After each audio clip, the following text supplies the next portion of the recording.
through which wanaweza pata bodaboda kwa wapi. So hiyo ni kazi ambayo mko nayo. Between now and the next 21 days, we want to see those numbers at least reaching 5,000. And as a ministry, we are going to bring NTSO on board. We are going to bring those other service providers on board to make sure that your motorcycles or your taxis have been registered. And that's another business. Don't just tie yourself on conferences, lodgings, food and beverage. You can also, as a hotel, offer taxi services. You don't need to buy your own vehicles now, but you can get the vehicles from within your friends, register them, and then siku 40 tengeneza profit, alafu ambia mwenyewe sasa bwana simkataba imeisha, endeleza kazi yako. I think that's a very big market that I want most of us to tap into. Our transport sector is not yet automated. So let us have it. I don't know, is it not automation really? It's not yet digital. So let us have it digital. There's a very big market there. Another thing that these guys are looking at, and which they did not get very well when they were here last time to host nationals. As hoteliers, we don't have nightlife.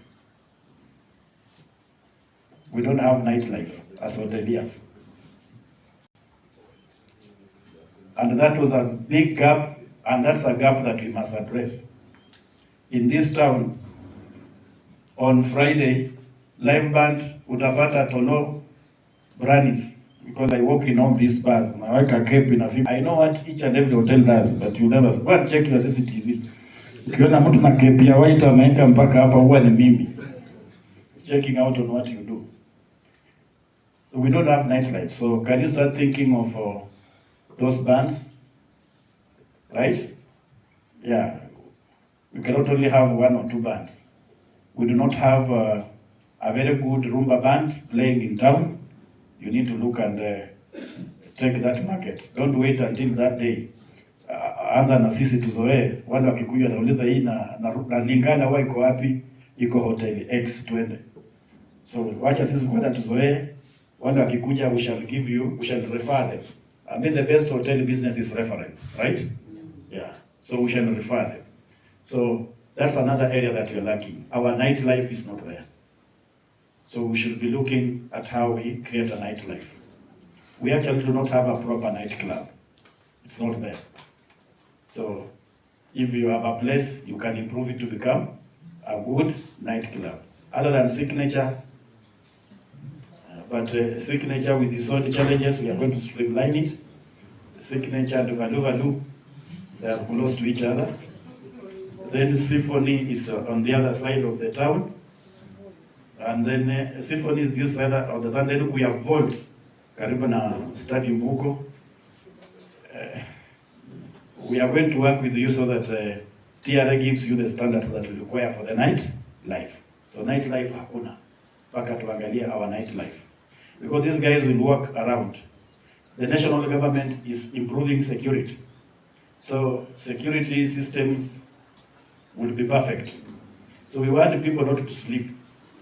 We want people to go to the lodging, shower, change, and go to the field. In fact, it would have saved you the cost of laundry as a hotel. So we want to engage this guy day and night. Mtu asitoke hapa tunaenda kusikia Ohanga na Kisumu. That is portable. We can import it here, right? Asienda hapa naenda kusikia kama Beka Bungoma, we can import it here. So nightlife is a challenge. Let us improve on it. Food, as somebody has said, is also a challenge. Yeah, when we had Kikoska in Mumias, there's a time by 8 a.m. there was no hotel which was having food. So some people had to survive. Even the social catering, there was no food at that particular time. 8. Another time now, people have refreshed, now they're getting out to go and enjoy. So food must be in plenty and have signature products. I went to Uganda in January, there about this year, and it was in Kampala. And then I was introduced to a hotel that purely served me Ugandan meal. For one full week that I was in Uganda, I never tasted any other food. I would go and say, this is what I want. The one I ate the other day, you can just improve, but I wanted a diet around that area. So chips ziko Nairobi, chips ziko Nakuru, kuku broiler ziko Nakuru, kuku broiler ziko Nairobi. You are known for ingoho, so you bring out the proper ingoho in the proper kuku, the way it was being cooked. You can cook it in a more traditional manner. It could be more appealing than the fried one, than the wet fry. So look at how you prepare the locally available food so that they become unique for local and international consumption. Thank you very much. Thank you, Chief. I think it's a good challenge to us, and we are going to input what you've just said. Without wasting time, I want to invite the CC Trade, Industrialization and Tourism so that he can see us through the rest of the program. Karibu Waziri. Good evening once again. I would wish to invite my colleague, this is in charge of sports, youth, gender, social services, very long ministry. Culture, library, aje atuongeleshe kidogo. Thank you, Waziri. All protocol observed. Good afternoon. Good afternoon once more. So, I think I'm just glad to be here and seeing how all of us are committed to ensuring that the Feasssa Games are a success. The level of commitment I think that I'm witnessing here is giving us hope. I know Chief Officer has really focused on nightlife. I think all his talk has been on nightlife. I'm even wondering if the nightlife he's campaigning for himself or for others. But that is very much okay. So I think for me, I want to acknowledge the very unique responsibility that lies before us, for those in transport and those in hospitality industry. And the basics have already been mentioned in terms of ensuring availability, and also for our borders in town, also in terms of safety. People want to feel safe. People want to ensure that whoever is carrying, some of us always fear because they always say that wanaweza wakatrain mtu asubuhi na nakubeba jioni. Because we are having guests, we want to ensure that you bring your people on board, ensure that you sensitize them on safety, so that whoever wants to use that as a means of transport, they feel safe, they feel that they are well protected. And for those it's Wasili, in Kakamega they do Wasili, and I've always had a problem with them. I think if I'm in Kakamega and I'm having that problem, and there are no guests in town, I think it will be very interesting for us to know, when we be having a number of people in town, how will they be managing that? Because sometimes you can call them, then you cannot even find someone to pick you from town, to bring you to Amanda, to take you even to Turako. They are really not in numbers. So probably those in charge, I will really implore that you work on numbers, you work on them. They should be available on call, and just ensure that the means of transport isn't for the team. But we really appreciate you. As a department, we are also working very hard to ensure that the facilities required, the fields are good, because if we fail in that, then even this meeting will be null and void. So we are working, and Chief here has spoken. He has been very biased. He has really focused on trade, forgetting that he's also a Chief Officer in sports. So It has given you also an update on the fields because he's actually the one working on. Namuitaka mtu wangu wa mkono. Mimi nampigia tu simu namwambia chief, huko chini hakikisha kiwanja ya Mnyasi umepitia iko sawa, hakikisha the lawn tennis and the basketball court, those were the key areas that were raised. Bukungu is on track. They have already done the piping. The maram imemwagwa to ensure that now compacting will be done. So by the time the inspection team is coming on 29, Bukungu will be okay and all the other fields will be okay. So we want you to rest assured that we are working day and night to ensure that this money is in your pockets, to ensure that this money is in your businesses, that you are going to grow. So I think for me, I'll also insist for our hotel during that time, ensure that you people free food. I know the problem with hotels most of the time, na mtanisamea because mimi napenda kukuwa honest, so it sometimes doesn't make me very popular, that mnatengeneza chakula, mnaweka tu chakula sana, you refrigerate it for a very long time. Some people have very sensitive stomachs, and especially when now you are having a lot of people coming.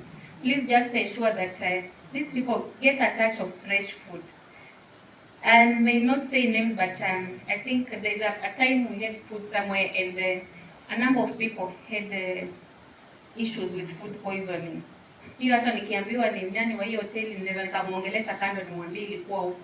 So, you know, it may pass a message and you will find that your numbers are going down. Even after guests have left, you'll find that you don't have a business the way you expect to have a business in numbers. Because for hotel, you really don't do a lot of marketing apart from referrals. When someone calls me that where can I get good food, I can tell them you go to a certain place in Kakamega. Where can I get good accommodation? I can tell them you go to this place. Simply because the time I went there, I was well catered for. I found good food and I was well treated. And then coming from a banking experience, in as much as we are all focusing so much on good food and all this, one thing I've noticed with the staff who work here is there's a problem with customer service. I really don't know if some of these hotels do a lot in terms of refresher trainings in terms of customer service. Because you find somewhere a waitress is serving you with a fixated mindset of a tip. If there's no tip, you find that her morale is either low and she's not serving you with the excitement. And what I'm speaking because of experience. Hizo hoteli zote za Kakamega nimekula. Nikitaka kukula panir naendanga pale Turako. So when I'm speaking, nikitaka kukula chakula kingine mzuri nakuja hapa Amanda. Golf for Austin nakuja huko kwako. So while I'm speaking from experience and the attitude I've witnessed from the hotel industry in Kakamega County. Work on your customer service. Tell them that a tip is not mandatory. It is not part of payment. Someone is giving you a tip because they are satisfied with your service. They are impressed with your service. So don't serve someone and at the back of your mind, you're saying that it's because I want a tip. So because these are some of the things that will either build us or break us. So I'm hoping that as we prepare for guests to come in, we'll ensure that our team, they get a touch of refresher training on. Have much to say. I think I'll just like to urge you to help our visitors to fall in love with Kakamega County, to fall in love with the services, not just with sports, but the people of Kakamega County and Kakamega County. So when I say to fall in love, please, men, don't make those ladies who are coming from outside to fall in love. I'm saying just to enjoy the serene and to want to come to Kakamega time and again. You know, our Luya brothers, they are meant to retaining people. Si mliona mwingine wale Cuban doctor, wengine waka retain. So You just make sure that they feel at home, they are happy, and they can come back again and again. Asanteni sana. Waziri.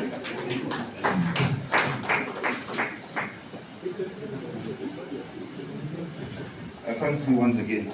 Umekubali wageni waje kama tuambie waende? Waje. And you see now we're going to have very great opportunity of making money within the 40 days. So our request is, let us prepare very well. If you're offering accommodation, you know what is expected. Ensure that you have water. Are you together? The water must be available. The toilets must be correct. Wewe kama director ama manager, tembea kwa kila choo. Hakikisha kuwa each toilet is doing what? It's flushing. Haitakuwa vibaya if we just put single coat of paint. So that people don't leave this place and rush to Kisumu for accommodation. Let us check the beddings. Sometimes we are owners of hotels, but we don't check. You discover that the room can easily be a wildlife center. So you better check early enough. Are you together? Check those things early enough. If it is a wildlife center, convert it into human center. Mapema. Let us do our loans tufieke ziwe safi. Maua tuweke kufanya nini pametemete. Security lights. Let us have security lights. Let us organize adequate security at our venues or hotels. Let us have a well-defined security system. Mgeni anapoingia, anapotoka. So at any hotel, you should know people are coming in and those who are doing what? Who are leaving. You know, when you have such a games, we have other people who believe that if other human beings suffer, then the world is better. They might choose your hotel as one of the places to come make human beings suffer there. So we have to be very, very keen. We are going to request hotels, because I know some of we've been talking about the nightlife. It's true. The national organizing team have already requested, but I request you to do some investment in nightlife. They have already told me that Kakamega as a town, we have almost negative. That's why the chief officer can comfortably mention the joints.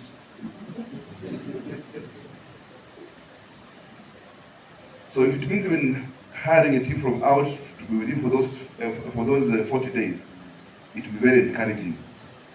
You know, nightlife alone, you can hold all these people around here. Some of these guys, I've been a principal, I've been an official of sports, and I know these guys, they believe that a coach who sleeps, that's what? So some of those guys will not just be around at night being extra active. Make arrangement with the supplier of other services like drinks. It's not good for us to bring customers here. Tunaambiwa saa 2 usiku, now Kakamega has no drinks. We're going to share with the liquor distributors here to ensure that they prioritize Kakamega, that we have adequate stocks in their stores. Hotel management, you can sacrifice 2 or 3. The good thing we have Utali here and we have the theory here. When you want an orientation of your staff, I'm sure this team can provide that orientation for 2 days. Or even 3 days. So that our staff know how to receive somebody. You know, sometimes the way customer is received can make you either get the business or lose the business. If I just arrive here and I want some service, and it is a service, but whoever is receiving me shows no interest, I'll move to the next hotel. So we can start training these people even at individual levels as the management of hotels early enough. You check and ensure that our staff meet the minimum basics. You know what the law says about someone supposed to work in a hotel? Tunajua. It doesn't matter certificate ya public health. It doesn't matter wawe nayo vitu yote. Let us have our business registered. Because I know some of the hotels, you want also to offer outside catering. You might have Amanda here, but you give her some tents at the venues where we're having the championship. Maybe we're going to play golf, unapeleka no golf kwa stadium pale karibu. So the people who want to eat, they want to eat. Amanda must stand with your lunch has been very, very interesting. And interesting, it has been sweet. My enzymes have felt very happy. And want all hotels to go that way. So some people want to come here, but they're working around the venues. As this team comes on 29th, we are going to take them through the hotels because they want to do their bookings. I want to request that all the hotels will register. Are you together? Because they're going to produce a booklet. If they're going to produce a booklet, that booklet will have all the names of the hotels, the rates you charge. Are you together? The rates you're charging and the other extra services you provide. On security, train even people are serving within the hotels to be very keen. Because as we have these East Africa games, we should also have East Africa thugs around here. They'll be here. They can easily mess your customers. You know, kija kwa hoteli hapo, and somebody in the field with the sounds of the food. So instead of sleeping, you die for some 2 days before you wake up.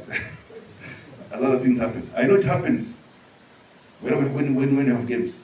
So check if you see any strangers who look very, very extremely strange and whose intention is not very good. I'm sure the county commission is going to give us a brief about security. Uchunguzi wa vitu hizo. So we have many departments that are going to work closely with you. As I said, that issue of registration, it's important if you are opening some business because of venues. Our team of the county revenue team will look for you. So let us have registered business all together. Because we don't want, we do this is not for Kakamega. Imagine if we allowed people to come from any sort to come and do the business here. Then why are we happy with hosting? Is it good that we bring this store this to Kakamega? Now for biashara ambao atakuwa hapa alikuwa anatoka Nakuru, for example. We must give priority to our people first. And that we're insisting people shall be registered. We're going to come up with rules to govern how they're going to run business. I've requested for a meeting with the Kenya National Chamber of Commerce so that we can also sensitize the business community in town. We're going to tunafanya kazi yetu namna gani during that time. As a ministry, of course, we are going to work with it to ensure that all our hospitality activities are well coordinated. We will get our conducts. With the Kenya Secondary School Sports Association and the Feasssa team, they'll communicate with us as many times as possible to ensure we have that well coordinated activity. We want this activity to have Kakamega package for future tourism. Do you know if a hotel does very well, somebody might leave Rwanda and appear to Kakamega and say, "Mandakwenda ukapi?" And that's the share guest house for my mom. Someone just come from Rwanda and Nakwenda another day. I've been going out for these games, and every time I get to the country, I always visit hotels that took good care of me. I get there with my family. I stay there for a whole week. So they continue making money. So we want you to do the packaging that will promote your business and Kakamega as a county as a useful destination. We want you bring more creativity. Bring more creativity. If you back to Amanda, you know Amanda, you can also share with the people at the crime store and open something that is true. You know they can. And with that time you run that business. You can put Amanda hapa, you can do a local tourism. Because we are tukikaa hapa, we shall, you know, of the venues we've been doing these games, the only venue which is at the tropical forest, Kakamega, which Uganda several times. Uganda hakuna karibu na forest, hakuna. Where can you leave your business with this forest here, for example? You can open a branch there. I wish to see a situation when they come to share it. I also see you brought in, on Saturday you brought in the security dancers. They come to the team. Yeah? These are the entertaining groups who are entertaining your guests. We want to remember to put a podium. Today, this hotel is offering the Kenyan delicacy. And in East Africa, Of course, Ugali is very nutritious in Kenya, especially Western. But if you get to Uganda, you get to Rwanda, to Burundi, you go to Tanzania, they eat more potential. The bananas. I want to put the bananas. So it's not bad if you eat some small sample of bananas, but we want to promote our own first. Like you suppose to find one banana. You can prepare some very good bananas. If you don't know how to prepare, you can get the stuff up a border to part of doing it. So if Uganda can eat, who can eat our nyama choma? You know, Kenyans are known for nyama choma. Mbuzi. Kenya you can for nyama choma mbuzi, nyama choma ya kuku, and they're doing very well. So we also look at creativity involved in this thing here. We are requesting hotels to better identify orders and taxis who can serve your customers and have your details. Ili customer akitoka hoteli hapo ameketi hapo kwa muda na he wants to go sleep elsewhere, they can still get to the reception na hiyo taxi fine nini issue. I've said when you have these events, even that will also be a type of this Africa. We want to hear that the customer who has been very good at Amanda here ameshikwa na amepelekwa in the Mias of family building trade nuclear. I think you can sleep nuclear. So if you have the border and the taxi will get that message. Tunarejesha watu wetu wapi kwa hotels. Together. We are going to request the NTSA to assist us coordinating the border and together with the traffic police. We have shared with the County Commission, we're going to have some more meetings with you. In it one, how do we regulate this system here so that our customers, when they come, they are safe. They reach the targets where they want to get. Hotels prepare promotional programs for yourselves. Mtu akija hapa, Amanda hapa, anapata hiyo. Even if it means that you part of your business is that you're going to organize some trip for the days people are free. They can still register and you take them for some trip. When up to the local market where they get. You can't believe Victoria, it happens. You've organized a hotel, golf. You want to take some people this day who are interested. You wish to take them to some of the waterfalls around here. So they pay you, come up with rates. And if you are free on this day here, go back again with some history. Because during that time, we organized for some bullfight. Because bullfight is only known, is only done in Kakamega here, in all of East Africa. To be a part of video, actually, we can force bulls to fight. And we can gain out of happiness as bulls fight. I know in the Koromani also have the cockerel fight. They have cockerel fight. Yeah? And the cockerel fight with a man I'm sure can organize some side up. Tomorrow after breakfast, if we go to the venues, we go to the cocks doing what? Cocks fighting. But as the chief officer said, we have very many activities. We are going to have those other events. That's also keep the 40 days. Because I strongly believe that this industry of hospitality, we can change the lives of very many people. And Kakamega has a very big potential. Very big potential. We're encouraging more directors to do more hotels and expand existing hotels. I'm happy because we did some very good repairs. So and I encourage other hotels. We have finances of money. They want to take money. Lakini sisi watu wa Kakamega and Western basically tunaogopa madeni sana. Tunaogopa madeni. Goals walipewa pesa from KDC. Especially kwa kitambo. Have you had a location coming to goal? Hapana. KDC is a corporation by the government. It has a lot of money. But Kakamegans or Western people, we don't go for that money. Even if you did just a very nice proposal on how to go to Congo hotel, taking advantage of these games here, I'm sure KDC can assist to finance the activity. So, nazidi kuwakaribisha, nazidi kuwashukuru sana kwenu, but we have the opportunity of giving a very positive image of Kakamega County. And I want to join my colleagues and join you as we thank His Excellency, our governor, for that fight to ensure the games are in Kakamega. Kwa hayo mengi, mnipigie makofi na msikie. Moja, nitachukua fursa hii kumkaribisha our county commissioner aweze kueleza mengi. Asante. Mimi naitwa Owori Godfrey. Owori Godfrey ni waziri wa Trade, Industrialization na Tourism. Nimekuwa juzi waziri wa kilimo. But before that I was waziri wa public service, public administration and public service and county administration. Nilianza nikiwa waziri wa education. Sasa kesho ndio kuja games upate sasa mimi ni waziri wa kitu kingine. Lakini nipo. Thank you very much. Waziri, that is competency. Our CCs present, chief officers, all protocol observed. Amjambo. Amjambo tena.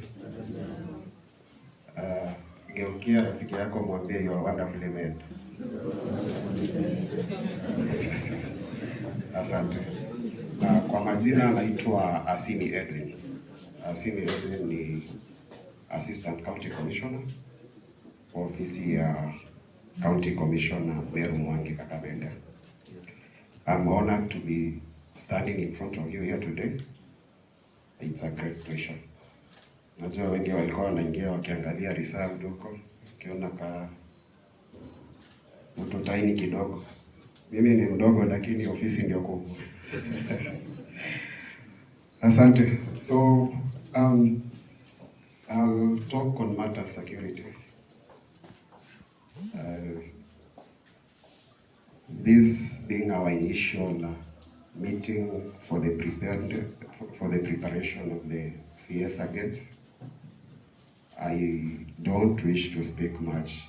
Today I was expecting to come here and get your views and opinions on how you want matter security to be handled.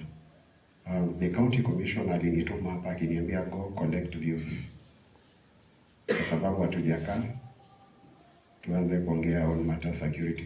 But vile tumeka hivi, kuna mtu amefeel any level of insecurity? Kuna mtu amekuchokoza mali? Asante. I think everything is in order. Ukiangalia watu Nairobi sahi, most of the businesses and hotels zimefungwa because of matters insecurity. So security is a very important and crucial element in terms of peace and development. What makes us running in our day-to-day activities is because we are secure. Kwa sababu security inatosha kwa ground.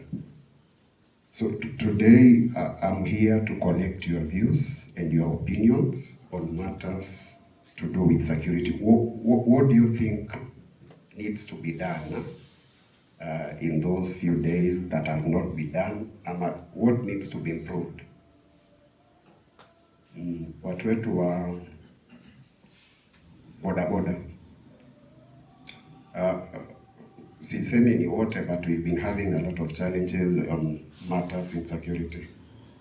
Our CC amesema we ensure that the hotels wana register watu wenye wanafanya transportation services, especially during this period of time during these Feasssa Games. Watu wa bodaboda, I'm sorry to say this, but there are characters, si wote, there are some characters when they are not professional. Especially to our your passenger ladies. Mtu anakubeba lakini akikufikisha mahali anataka some issues. I know you understand. See hata the ladies peke yake, but they are men also. Wizi, whatever, which is not right. So that's why tuliongea na waziri kidogo akasema there is need for hotels to do registration ya all those people who will be offering the transport services. Alafu the chairman, bodaboda and taxi chairman, I think we need to have a sitting. We need to discuss a number of issues, especially on matter securities. You are fundamental people in society when it comes to matter security.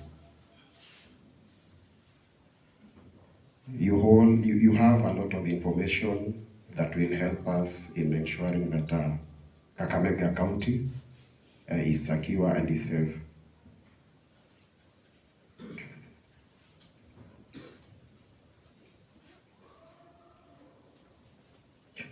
So, as I've said, I wish to have another sitting to Bwana Waziri, ukipanga mkutano mwingine, you need to welcome the watu wa bodaboda, watu wa taxi to have a sitting with the county commission so that tunaweza panga mambo ya security na vile ita run during these festive seasons, these seasons of Feasssa Games. So with that, I don't wish to speak much. Director, nilikuwa nimesahau kidogo, sorry Waziri. Kuna watu wa NTSA, watu wa KPLC. They need also to be co-hosted. Especially during this period. Watu wa KPLC wanashughulika sana na mambo na lighting. And it becomes a challenge ukipata hakuna efficient lighting ama stima zinapotea zikienda. I think that's also a challenge. We need to talk to them. We need to bring them on board. We talk to them. Mambo na NTSA, issues of compliance, especially watu wa bodaboda and the cab drivers will do that. So today, I'll wish to take your views. The county commissioner is planning to have a county security intelligence committee meeting in the coming week, and I'll present your views, and this agenda will be a topic of discussion kwa hiyo mkutano. So today during the plenary, kindly present your views, whatever you wish to be discussed kwa hiyo mkutano, and whatever you need us to do best ama to do better.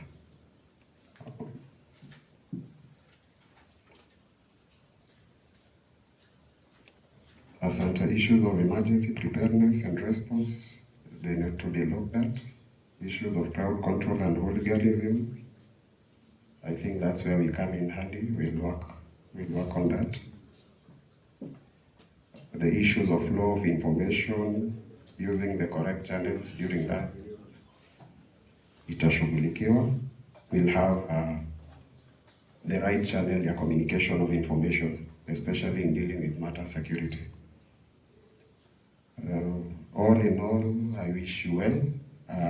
I know we'll work together in collaboration and coordination to ensure that this event becomes a success. Tusikubali watu wakimbie kulala outside Kakamega County, sio? Asante. So I'll be expecting your views during the plenary session. Thank you very much. So I would wish to take over this plenary session. Kama kuna maswali, issues county commissioner, where is the mic? Shika mic, uwe tayari karibu na issues county commissioner.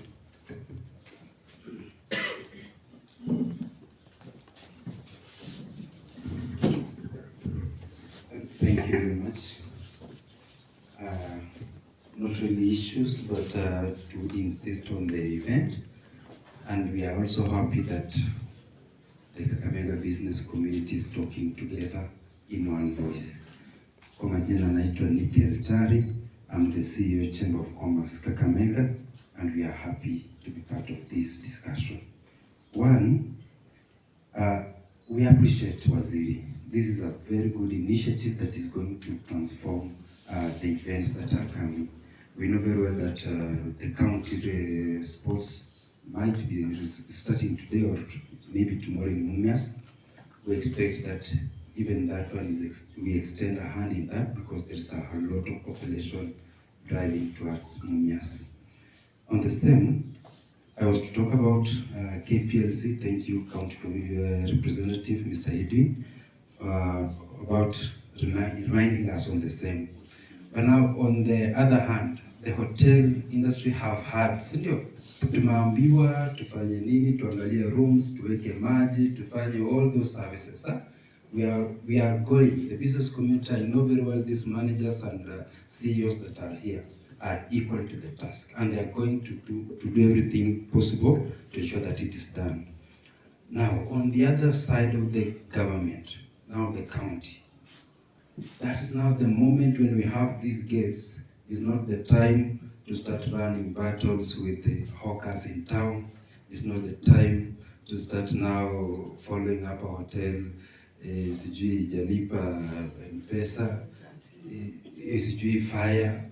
Now that's the time to give them peace, and then we can make these profits and pay all those. Finalizing on that, I just want to welcome the hospitality industry. Please, this is a lifetime opportunity. Let us grab it. We will endeavor to support you in all manners you need. I'm waiting for that meeting, Waziri, with the Chamber of Commerce, so that we can be able to iron out so many issues. Asante sana, na mbarikiwe. But remember, we say that all hotels must be compliant. To ensure compliance. Because if anything strange happens there, that's when you discover this can be relevant. Are you together? So I can show you are compliant. In fact, this coming week, I'll be moving around with our weight team. Just to be sure that people are doing kama unauza mafuta, useme unauza lita moja, unajua unauza 3/4.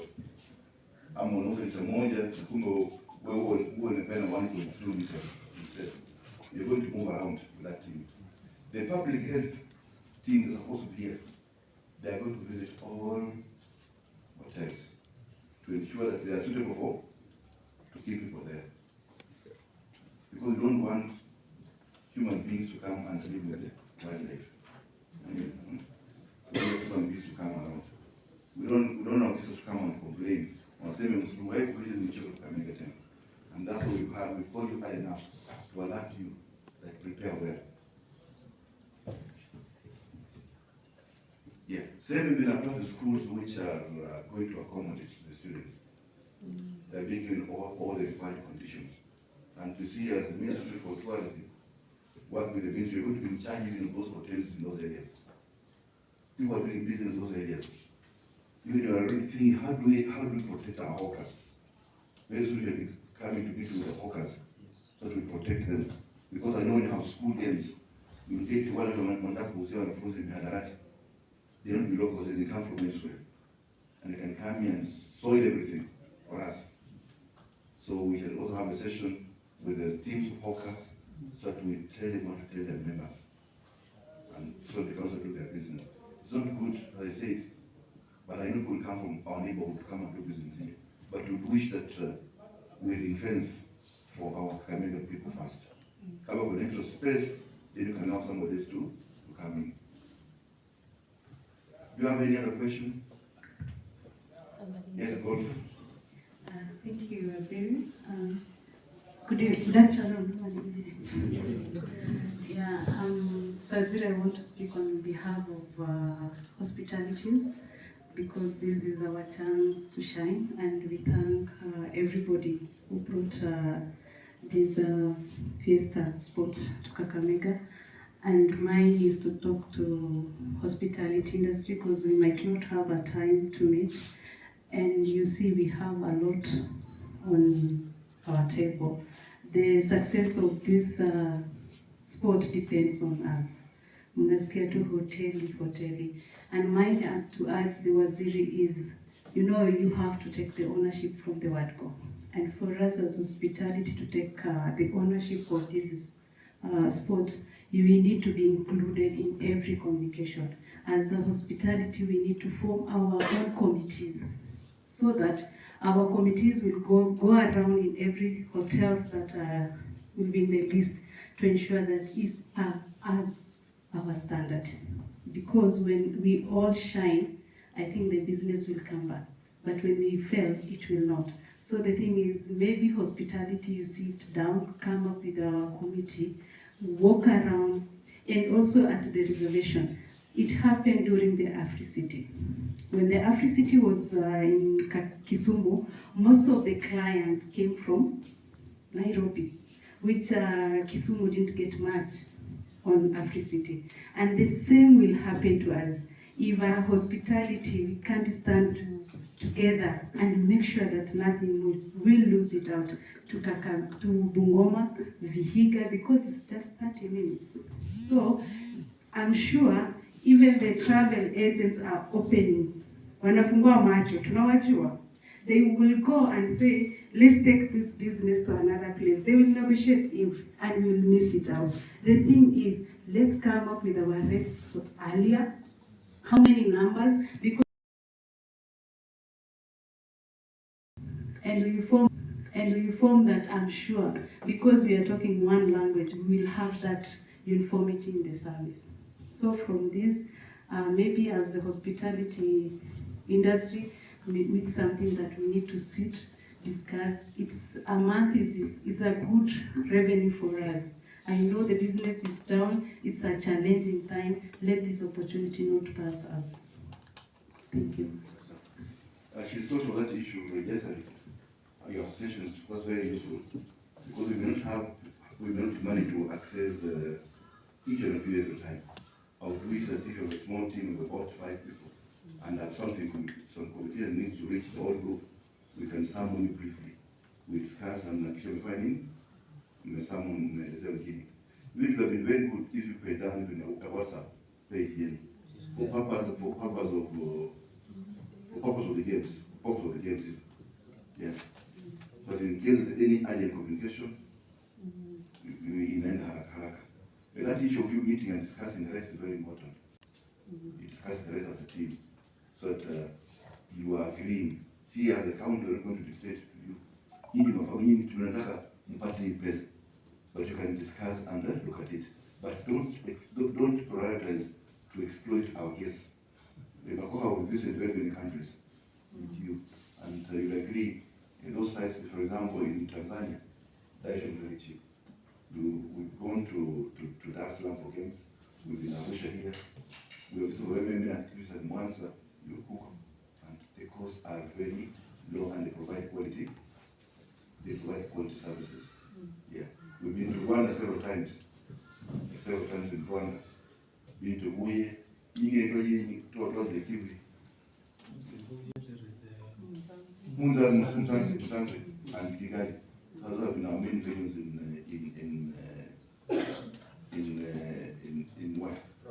Rwanda. Uganda has small towns that have performed very well. We're in Gulu the other time, we're in Lira, we're in Mbale, we're in Bahara. The small towns, but they've done very well. So Kakamega as a county, we have no reason for performing well. So to will I allow who can assist us if we want to have an urgent thing to do the hotels, tonight our hotels here. But the border, even can just call you if you have any issues. Because I know we're going to discuss many things with the agencies here. They'll give us guidance on how they work. They wish that we provide the best hosted using the border team, using the taxi team. So anytime we can call you. Tunakuja, tunasikizana, tunaelewana, kama kuna mawazo fulani, tunasambaza kwa haraka yafikie all members for the purpose of very good hosting. Niona bana Makoha. Waziri, kindly let me ask something before you give me. That is my teacher. I really respect him. I almost gave him a microphone before I speak. I would really like to find out from hospitality industries in terms of their reservations. They are registered anywhere in terms of online bookings. When I was trying to settle in Kakamega, and I think the first time I was trying even to look for Airbnb, it's even a problem. An hotel. I don't know if you guys are maybe registered on online booking platforms, where people, wherever they are, they can start the booking. That is like booking.com or something. I wish you could do that. Those are yet to register. If we did that, it would be very, very good. You will get customers. I know when this thing is coming on 29th, they're going to visit the hotel, and they must start doing their bookings immediately after that. The skating from Uganda, they want to pick. Like the officials for the championship, they have already taken almost all rooms of golf. Yeah, they want 44 rooms. They have how many rooms? 62. I'm sure the remaining is about the education of officials. Yeah. Thank you, Waziri. In terms of booking, I think if you log in into Kakamega, I think most of our hotels in Booking.com, Expedia, even Airbnb. So we are there. Just be assured as a hospitality that one we are sorted. So if anyone wants to book through online, yeah. Sorry. So the only thing as the hospitality, what you need to do, there's some payment you put on the Google ad, so that whenever you are clicked on the online, it pops which hotels. So it will help you more with the visibilities, but it's there.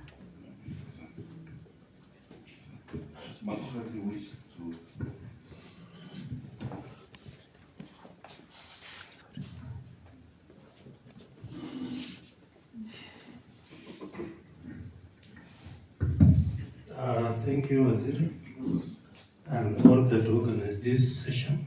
I think it's a very important session. It is giving me a lot of energy, because if there's one person who never slept during that time of the tussle, that was me, because I'm the Kakamega County sports chairman, and everybody was calling the chairman to find out why games are not in Kakamega. So when the governor came in, plus his cabinet, I got a lot of energy, and I'm very pleased. Two, I just wanted to tell people here that we have emphasized so much on Feasssa, but the games have started. So let us not think about Feasssa only. As a colleague here has just told people, from 18th to 21st, which is Thursday to Saturday, the county games are in Mumias. Why don't we start instead of waiting until then? Then on 8th to 12th July, the regional games are still here. If the stadium will be ready, the games can be brought to Kakamega. If the stadium will not be ready, the games will be in Mumias. That is still an opportunity to test yourself. Then we have 26th to 3rd August, we have the national competitions. And the good thing is, when these teams report here, after 3rd of August, they are not going away. The teams are staying here in Kakamega. The coaches are staying here in Kakamega. In short, we are saying we'll have a camp. So during that time of the camp, the people are still here in Kakamega. They are not going away. And then the Feasssa will start on 12th to 23rd of August. So let us start with these lower level competitions and not just wait until the Feasssa competition. Then I wanted to, as they were saying, maybe it could be a basic requirement, but not everybody could be at par. Maybe let us have Wi-Fi in our hotels. I remember when the team was here, they mentioned something about Wi-Fi when we were there. And then in August, the EPL will have resumed, and major leagues of the world will have resumed. Let's make sure that our people, if they want to watch the European leagues, they are able to watch. It is something that could look small, but it is big. I think that's what I wanted to make as a reminder. Thank you, Waziri. That Wi-Fi is very crucial. Your screen, Thank you, Bwana Waziri. I have a few comments or a few concerns to put across. One in matters of security. We also have security providers. I know most of them are registered with companies. They run it privately. So maybe the Deputy County Commissioner can incorporate that on how the private security sector can be trained on how to handle security issues and emergency issues. To beef up security as well, the hospitality industries, we can do just CCTV installation to beef up the security. To beef up the security. Apart from that as well, fire extinguishers, first aid kits are essential things that can be put in the hospitality facilities, just to make sure that we are prepared in emergency tackling and security as it is in general. Thank you. The subject was talk about Airbnb. I'm seeing constructions and going on around it. If you're an investor, you can easily hire that place and make money for that short while. Ukiangalia ukiwa nyumba inajengwa, unajisikia yako lakini unaweza kufanya biashara kwa ndani.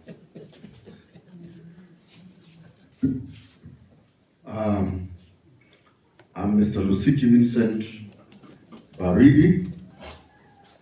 My side name is,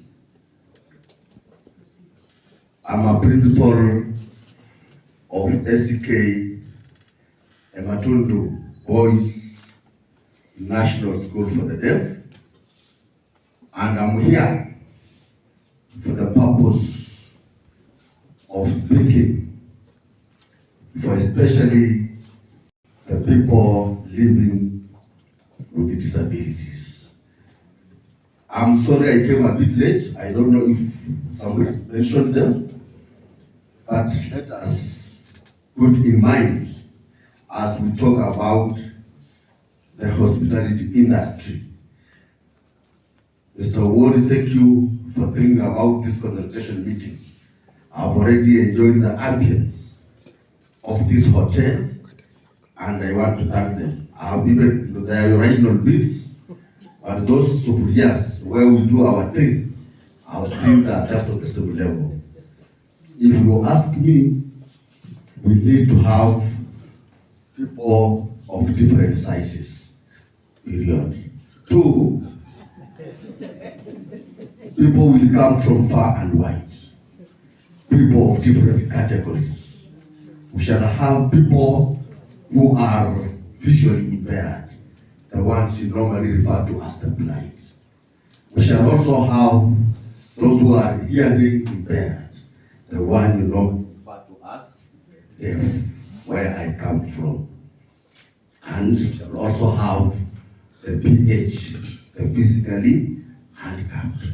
We will come with all devices, wheelchairs, white canes, crutches of all colors, and they will need assistance from the hospitality industry. I'm hoping when we talk about Feasssa, many of us think of beaches, swimming pools, fields. It's good that you have thought about this hotel. When I came up, I used steps, and I've also seen a lift somewhere. Sorry, I don't know. I've not been to this place. Maybe there's no ramp or there is a ramp. We are saying, let us be accommodative to these people. And for the security purposes of these people, their security lies solely in your hands. I'm happy you have included borders here. You are going to talk about taxis. I'm telling you, someone will enter your vehicle and he will rely on direction. He is blind, he is deaf, and he is so forth. In fact, when I came here, I wanted to disrupt the meeting by saying, is there any person who is deaf here so that I can provide services for interpretation? Thank you very much. The brother has raised a very crucial thing, taking on the special needs persons. Yeah. You know, it is important to have sign language persons. This is African country here. The main language is used. We have some that are very good in English. They use French. They use French. Like Rwanda. Yeah, they use French. The rest can speak Swahili. They can speak what? English. You give whatever they move around here, they show that you have some rules which can be accessed by the special needs persons. They can access them. Then I don't know if you have the toilet facility again for the special needs. No, yeah, ukiwa unaingia na nini? Unaingia na hiyo wheelchair hiyo. Yeah? Na kuwa the way they support themselves as they ease themselves. So I'm thinking maybe if come on the agenda, but in the future we have to do that because we continue receiving all persons and we do not want to have anybody discriminated against because of the condition that person lives with. Yeah. Any other issue? Mike, please. All right. George, the sector, taxi equity branch. There was an issue on those taxi which were with someone talked about Wasili.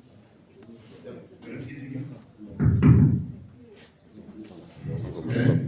Talked about Wasili, and there is also another talked about Bolt. Initially, I was working with Bolt with an taxi which the challenge here in Kakamega town, or let's say Kakamega County, is just this town, Kisumu and Eldoret. Kisumu, of these developed places, from Kisumu to Masaria, residential area, go to Kongowea, residential area. Now, Kakamega, we like to work from town. Let's say we are going to the center. No, the normal taxi, the normal price in the app, let's say from town to center is 350 shillings. That's 1 week. So you're supposed to have a turn with us to maximize the amount. That's the challenge you're working on. Then the second challenge is, these apps, they are run by owners, and they are one who control their rates. So once the rates are too low, you can't make enough profit. So for now, this issue is coming in August or let's say July. We talk to the directors, tell them we have an event, so we have to prepare to the rate so that we can also make profit. Then there's another issue on transportation. In Kakamega town, the public service, let's say, we want to take somebody from town to Rambi. We don't have PSPs, those shacks, Nissans. The only transport we have is tuk-tuks. I know not all the business will be using taxi and whatever, the others will prefer tuk-tuks, that's my experience. So we should also bring them on board so that they can share with us. Then there is an issue on security. Many taxi in Kakamega town were registered as companies. So you have normal taxi, just your number. Initially, the main hotel we are working with as Manaus Golf Hotel, when the manager is here, knows us. Golf Hotel, they have our numbers. So when there's a client, they just call you, pick a client. So the other hotels you can organize with us. You get our numbers, you just call us, then be there on time. Not all the drivers will accept to work with us because of their rates and those issues of going where you don't have a return. That's the main challenge. So you can just get their numbers once you register. These are the ones you're working with. That will be okay. Thank you. It's not going to be a month because the notice is too short for us to have all taxes have been urbanized or voted. But what we are saying is not all taxes will be registered. So that we know the taxes to be collecting here. And we request the taxi and the border. Anytime you go to the street, you need to get your taxes. Because we are taxi for that. Or the taxi for using a if you want to maximize the then we take it to our people for Kakamega.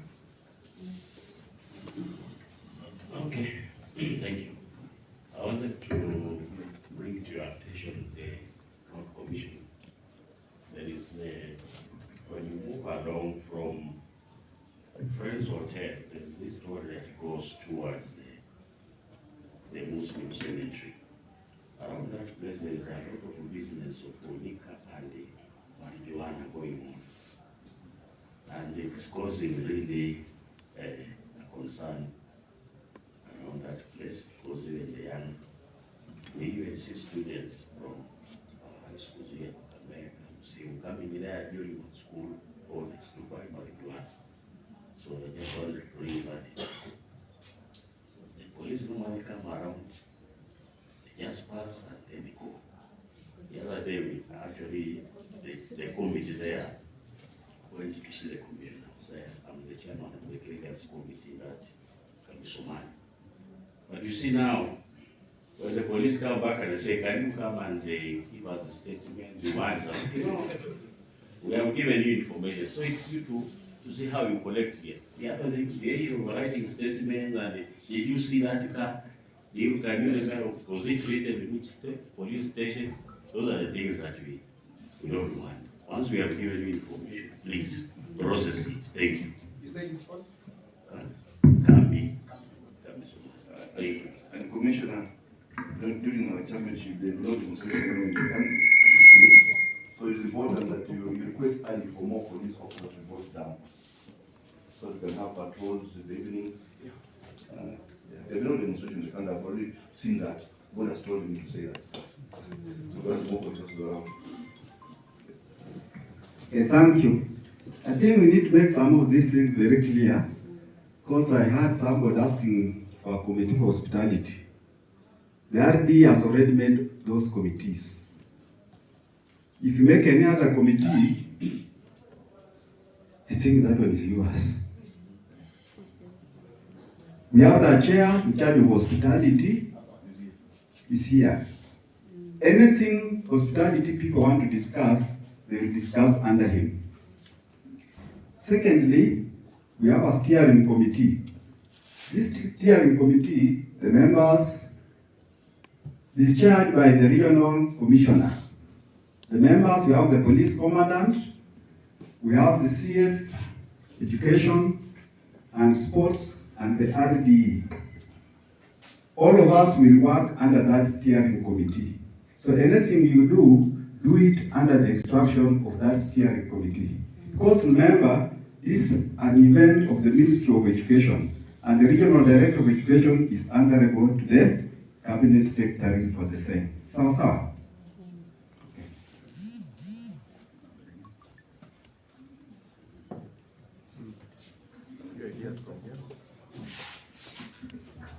Jambo. I know I've been sitting for long, but this is a very interesting meeting, Waziri, and I'm also anxious to share some of my thoughts towards making this event a success. My name is CP Michael Wanjala. I'm the manager in charge of Musta Enterprises, the business wing of the university. I think I run the largest hospitality wing in this town. I accommodate about 4,000. I have about 4,000 beds. I'm aware the rest of us have about 2,500. But I just want to encourage Waziri that we will not allow any outflow out of Kakamega. So in the event all of you are full, then we shall throw our entire hostels open so that we accommodate as many people as we can within the county.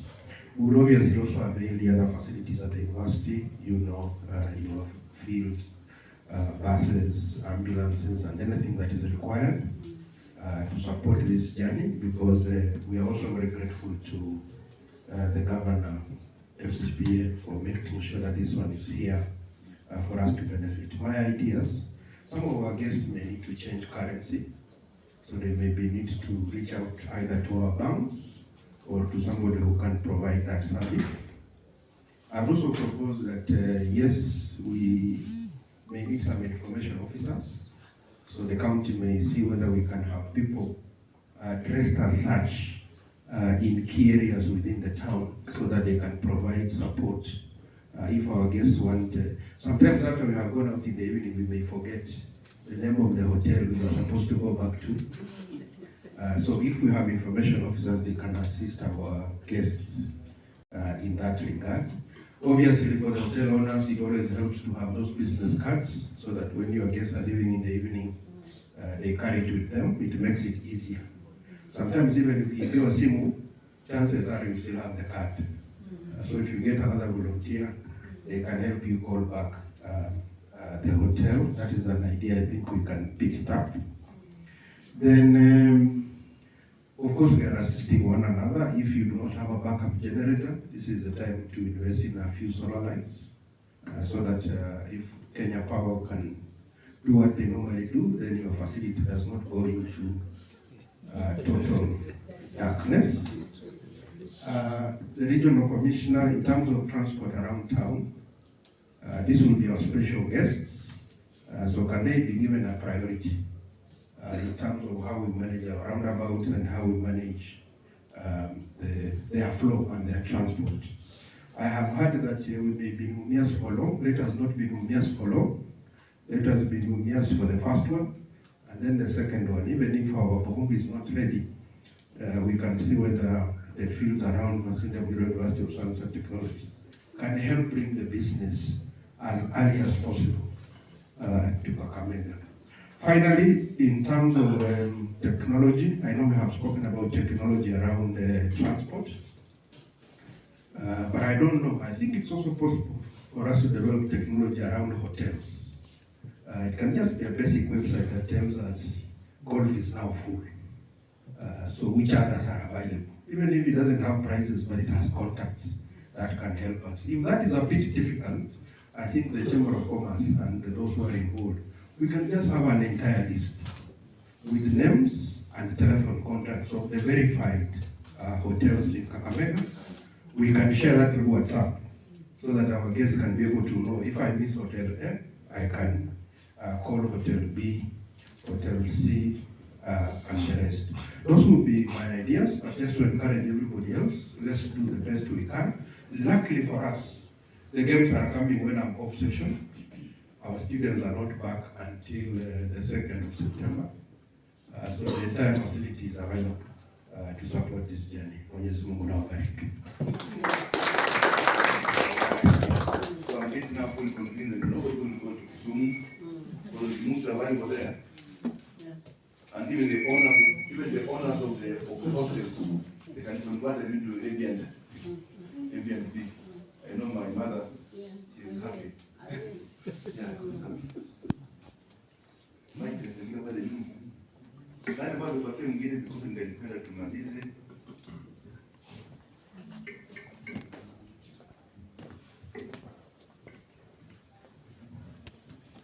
Thank you. Thank you, Waziri. Joseph Ateko, Assistant Chairman of the support to Boda. So we have a chairman here. So it's our request if our town government will run Boda for easy identification from our visitor and tuk-tuk with the taxi. So I think ukisaidia hapo kwa waziri tutakuwa sawa. So thank you, that is my question. All my request is thanks. Thank you.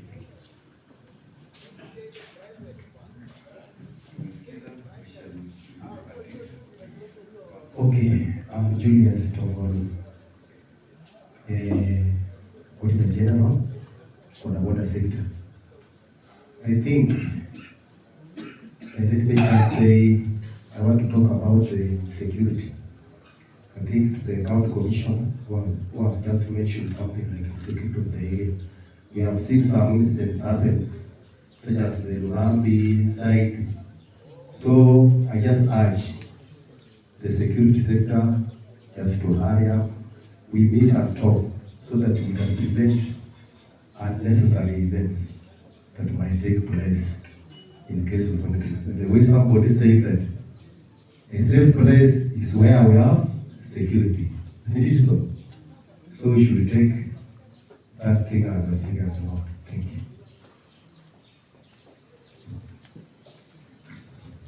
Good evening, everyone. My name is Anne. I'm Mute. I'm representing Hotel Camarino.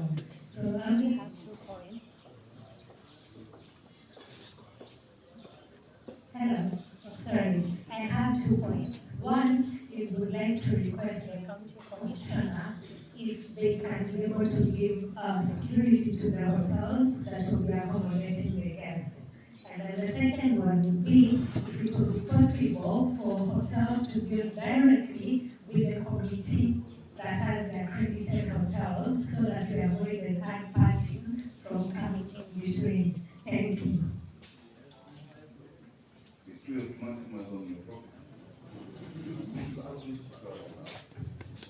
Good evening. My name is Justin, one of the directors of radio station Kongowea. I want to thank all the organizers for this meeting, and I'm happy to be part of this conversation. I just want to urge getting this tender or the bid to host this event was really challenging. And therefore, so many other counties that were feeling that they're in better position to host this event are looking at us as a county. My request is, please let's involve the regional media and even the local media stations in this number of conversations so that we can paint and showcase to other counties that are expecting things to go different ways because maybe they felt they are in better position to host this event. Look and see the level of preparation we have. Look and see the ability in what we have, because we may be talking so much about our preparedness, our abilities, what we're putting in place, but if you don't document them to the public and for people to look and see how prepared we are, we may still have a challenge in building confidence of our guests that they are safe to be in this place, that there are resources that's enough to keep them. So my request is, include us in your conversations, in your committees, and in other conversations that can keep this agenda moving forward. Thank you. This issue of security, I think now the new people are concerned about it. And the regional commissioner was very clear about it. He wants to handle it himself. He's not going to delegate. So like one of the members was talking about a place where they are selling bangi and they report, then they are told to go and write statement. Don't report to anybody. Report to the regional commissioner or the regional director of education. It will be handled at that level.